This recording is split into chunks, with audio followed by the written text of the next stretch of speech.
to tell you about our little trip up to Wisconsin yesterday, and that's where our permanent RV campsite is.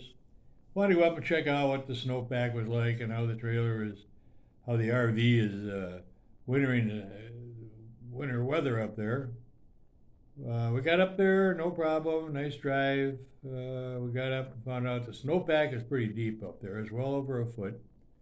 Top 4 to 6 inches is really nice powder, and underneath that there's probably a good foot of pretty hard packed snow. So we couldn't drive back in right up to the camper. We had to walk in. And it's pretty tough walking, so we didn't go all the way. But everything looks pretty good, nice and quiet up there, a few deer tracks running around. We drove up to the north end, looked at the other end of the property up there. And then coming back, I was not paying attention, and I was looking into the woods, drove out the road, and I got that thing hung up so deep in the snow that you couldn't believe it.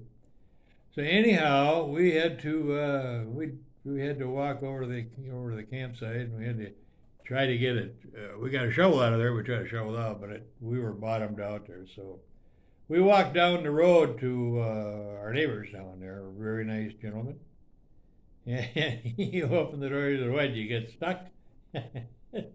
And we said, "Yeah." So he came. He said, "Let me get my clothes on." He said, "I'll bring my tractor down here and we'll get you pulled out." So just watch the next couple of quick videos there, and we'll show you what happened. Yeah, it looks pretty big here now.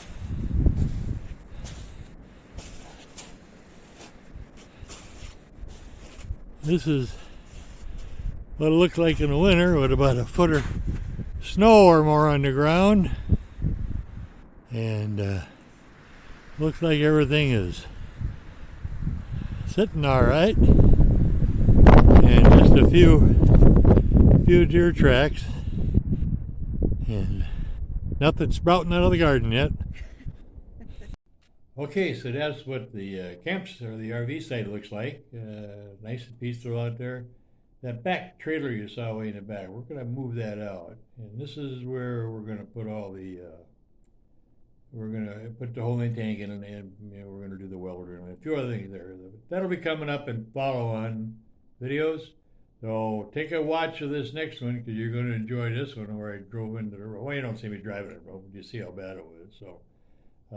My daughter's still laughing about it. She says, "Can't wait to tell her grandchildren, my grandchildren about it." But that's okay. Take a look. Hey, this is well worth a video. This is the fine mess my dad got us into today. Just out for a little scenic drive. And now we're going to the neighbor's house and see if they can help pull us out of here.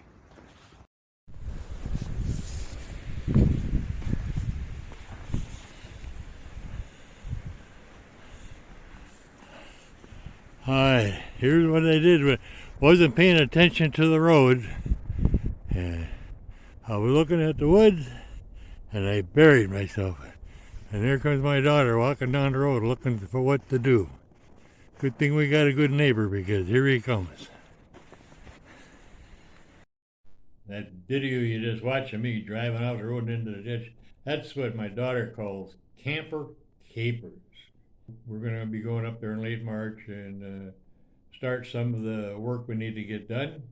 Hopefully we can drive a little back further in there and get right up to the camper and take a look at it. Otherwise, have fun, share this video, and subscribe if you like what you're seeing, because we're going to have a lot more of this stuff. Maybe not camper carriers, but a lot of how to get well water, how to get a well drill, and how to get power extended. How to get a holding tank, or we even would have a privy put up there for a little bit. So there's going to be a lot of how-to stuff on having a permanent camp RV site. So, come on back, give us a watch.